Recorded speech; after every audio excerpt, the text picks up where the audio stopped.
अस्सलाम वालेकुम साथियों, स्वागत है आपका अपने चैनल मिराज स्टडी पॉइंट पर। साथियों, आज के इस क्लास में हम पढ़ने वाले हैं Bihar board class 10 Urdu Darakhsha book का तीसरा चैप्टर जिसका नाम है फरार। ये दूसरा अफसाना है। इसके मुसन्निफ है सैयद मोहम्मद मोहसिन। तो चलिए बिना समय गवाते हुए हम चैप्टर को शुरुआत करते हैं। अफसाना फरार के मुसन्निफ है सैयद मोहम्मद मोहसिन। तो इनके बारे में सबसे पहले जान लेते हैं ये कौन थे। इनका नाम सैयद मोहम्मद मोहसिन था। इनका शुमार अहम अफसाना निगारों में होता है।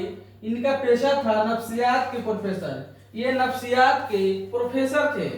खुसूसी मौजू नफ्सियात, यानी कि इन्होंने जितनी भी किताबें लिखी हैं नफ्सियात पर लिखी हुई। नफ्सियात के माना होता है मनोविज्ञान पर लिखी हैं।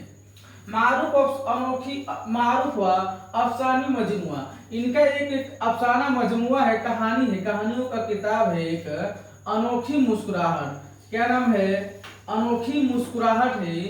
ये बहुत ही मशहूर हुआ।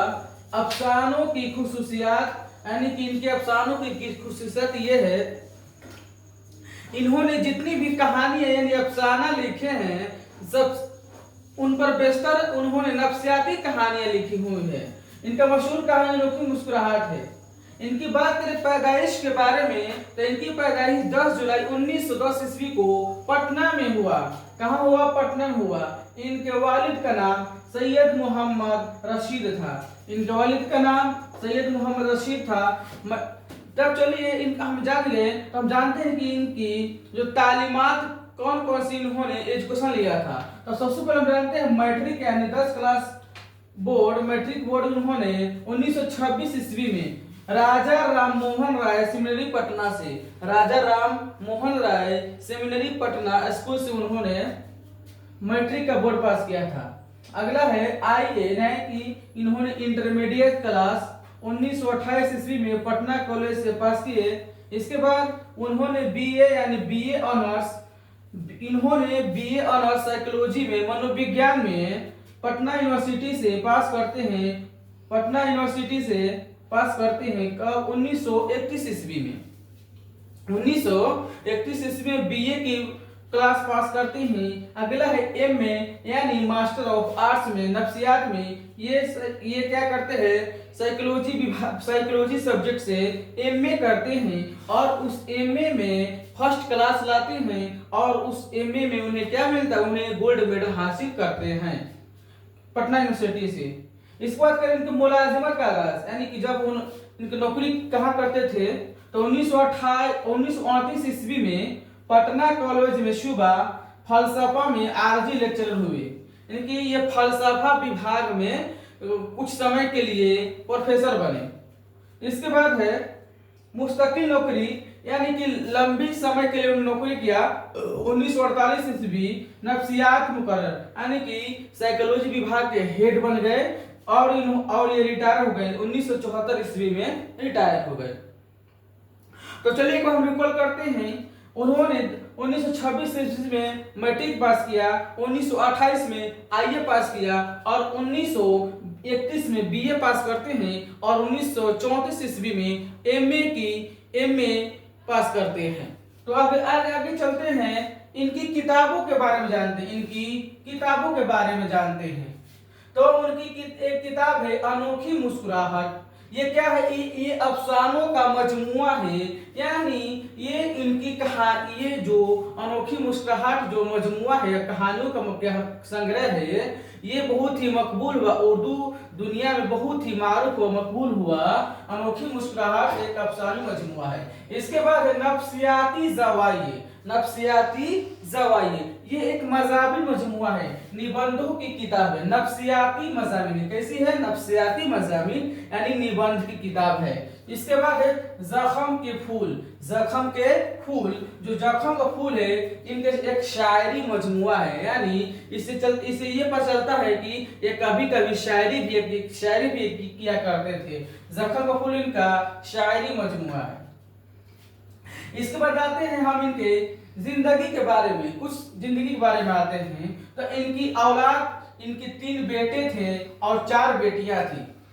इसको बताते हैं उन्होंने हज भी किया था 1973 ईस्वी में। वो हज भी करते हैं, अपनी पत्नी अहल्या के साथ करते हैं। आगे है वफात। तो इनकी वफात कब होती है?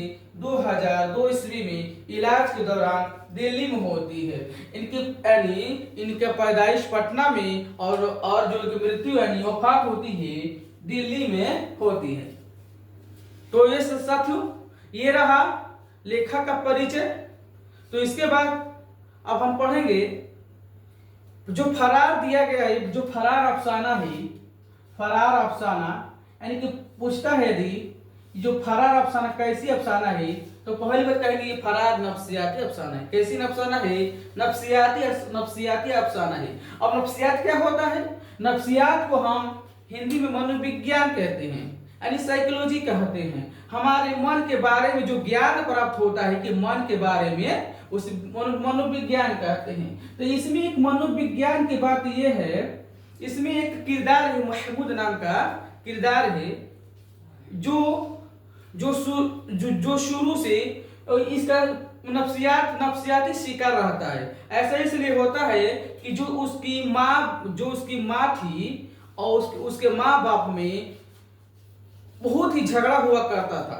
तो उसकी जो माँ है महमूद की माँ, अब उसके पिता पर उसको पिता को दबा कर रखती थी। तो उसे क्या होता है कि शुरू से लेकर बचपन तक तो वो देखता रहता है। तो उसकी जो माँ है यानी औरत, तो औरत के प्रति उसके दिमाग में बढ़ जाता है कि औरत एक प्रकार की बला होती है जो लोग मतलब कि अब दूसरों दबा कर रखती है। तो औरतों के प्रति उसका दिमाग, उसका जो नफ्सियात होता है बदल जाता है। तो इसमें इसका मरकजी किरदार महमूद है। इसका मरकजी किरदार महमूद है कि चारों तरफ कैसी होती है ये कहानी जो फरार है महमूद की तरफ घूमती है। इसका फरार क्यों नाम पड़ा? क्योंकि जो महमूद जब उसके माँ बाप के इंतकाल के बाद वो अपने रिश्तेदार यानी मामा के पास चला जाता है, तो वहाँ पढ़ाई करते वह एक पढ़ाई करता है। तो उसका एक दोस्त हॉस्टल में दोस्त आजीम नाम का दोस्त था। तो उसको ले जाता है, मतलब कि वो लड़की उस औरतों से दूर, महमूद औरतों से दूर रहता था। लेकिन उसका जो दोस्त अजीम था वो क्या करता, मतलब कि उतना लड़कियों से मतलब कि औरतों से बातें क्या करता था। तो उसे कि उस क्लब में ले जाता है, कहता है कि चलो क्लब में। तो क्लब में लेकर जाता है तो वो क्या करता है, तो उसे याद आते हैं बचपन की कहानी। तो उस क्लब को छोड़कर वहीं से वापस अपने हॉस्टल में आ जाता है, यानी बुराई को छोड़कर सही रास्ते पर वापस आ जाता है। इसलिए चैप्टर का नाम क्या होता है? फरार पड़ता है। इसलिए चैप्टर का नाम फरार पड़ता है कि वो औरतों से दूर भाग रहा था, कि बुराइयों से दूर भाग रहा था, इसलिए उसका नाम क्या हुआ? फरार हुआ। तो चलिए हम इसके एक समरी टाइप जान लेते हैं आपको किताब के माध्यम से। दिया है कि इस अफसाने में एक नौजवान मर्द महमूद का किरदार सामने आता है जो हुसूल तालीम के लिए सरगर्दा रहता है, यानी कि तालीम एजुकेशन पाने के लिए वो हमेशा एक्टिविटी में रहता है और आम नौजवानों के बरखिलाफ हॉस्टल में एक ऐसी मिसाल जिंदगी गुजारना चाहता है जो एक अच्छे तालिब इल्म की पहचान होती है। यानी वो अपनी जिंदगी एक अच्छे विद्यार्थी की तरह बिताता है। साथियों यदि आपको मेरा वीडियो पसंद आ रहा है तो लाइक करें, सब्सक्राइब करें, ज्यादा से ज्यादा शेयर करें ताकि और भी लोग, आपके दोस्त भी इसका फायदा उठा सकें। तो आगे क्या होता, लेकिन साथ क्या होता है कि वो एक अच्छी विद्यार्थी और जिंदगी बिताना चाहता है, लेकिन साथियों की उकसाने पर वह तफरीह की तरफ माइल हो जाता है, यानी कि कुछ बुराई की तरफ कदम बढ़ाने लगता है। लेकिन वो एक नफ्सियाती उलझन में बहुत शिकार रहता है। बचपन में क्या होता है कि बचपन में अपने घर में माँ की सख्त मिजाजी, उसकी जो माँ थी बहुत ही सख्त मिजाज थी। जब आप इसको पढ़ेंगे ना, लिखता है कि माँ की करखत आवाज कानों में गूंजती हुई महमूद उठ खड़ा हुआ, यानी कि महमूद माँ से बहुत डराता था। तो बचपन में अपने घर में माँ की सख्त मिजाजी, शिद्दत पसंदी और बाप पर बेजा हुक्मरानी का मंजरनामा उसे लाशऊरी तौर पर औरत से मुतवज्जह और मुतहश और मुनफरिद कर देता है। यानी कि जो उसकी माँ थी उसके पिता पर बचपन से उसके पिता पर दबाव डालती थी और उस पर वो हावी हो जाती थी। इसी उसकी औरतों के प्रति उसके मन में डर पैदा हो जाता है इस नफ्सियाती कैफियत में हुसूल तालीम के बाद तालीम हासिल करने के बाद और अच्छी मुलाजिमत में दाखिल होने के बाद वह शादी की पहली रात ससुराल में जनान खाना के अंदर दाखिल होता है। यानी कि तालीम हासिल करने के बाद वह डिप्टी कलेक्टर बन जाता है और एक औरत से शादी करता है। तो शादी करने के बाद जो पहली रात में जनाना खाने के अंदर दाखिल होता है, यानी कि जो जब अपने ससुराल जाता है तो क्या होता है कि देखता है कि इसमें सैकड़ों मतलब कि बहुत सारी औरतें हैं उसकी तरफ आ रही हैं। उसे लग रहा था कि जो औरतें आ रही हैं उसको दबोच लेगी, उसको बहुत उसका अपने माँ की जो डर था उसको याद आने लगता है। दाखिल होता है तो उसे अपने घर का वह घुटन भरा माहौल याद आने लगता है जो उसके साथ गुजरा हुआ था, जहां औरत गलत अंदाज में मर्द को दबाती और उसकी तजलील करती है। यानी कि जो और मर्दों से औरतें क्या करती हैं, मजाक करती है उस समय शादी के समय। तो उसे और डर लगने लगता है कि हमारे साथ क्या होगा। अपनी माँ का जो अपनी माँ का डर उसे औरत का डर समाया था।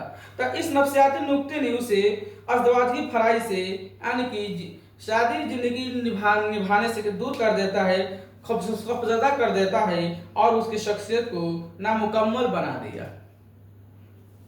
तो साथियों, इस कहानी से हमें सीख मिलता है कि हम जिस माहौल में रहेंगे उसी माहौल में हम ढल जाएंगे। इससे क्या होता है कि वो अपनी माँ को देखता है, औरतों को देखता है कि वो औरतें दबाए उसकी माँ अपने पीठा पर चढ़ जाती है तो उसे डर सताने लगता है कहीं उसको भी यही झेलना ना पड़े।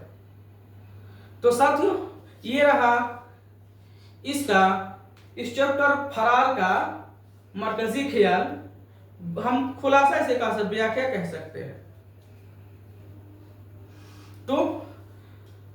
तो चलिए कुछ हम 5-6 ऑब्जेक्टिव क्वेश्चंस को पढ़ लेते हैं। तो जैसे बात करता है कि उनकी कौन सा मजमुआ सबसे मशहूर हुआ, तो इसका ऑप्शन होगा अनोखी मुस्कुराहट, जो क्या होता है ये अफसानों का मजमुआ है।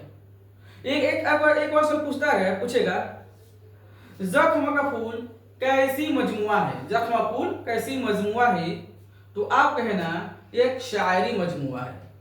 उनकी पैदाइश कब हुई, तो 10 जुलाई 1910 ईस्वी को। ठीक है, तो साथियों ये रहा इस चैप्टर का पूरा खुलासा। यदि आपको इस चैप्टर से संबंधित किसी भी प्रकार का डाउट है तो कमेंट बॉक्स में बताएं, आपकी पूरी मदद की जाएगी।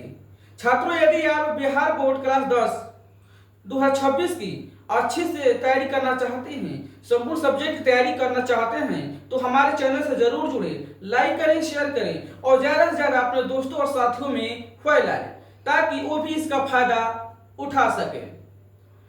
इस चैप्टर का अगला चैप्टर पढ़ना चाहते हैं तो हमें कमेंट कर बताएं। तो चलिए हम अपने इस क्लास को अब समाप्त करते हैं। जय हिंद, जय भारत, इंकलाब जिंदाबाद।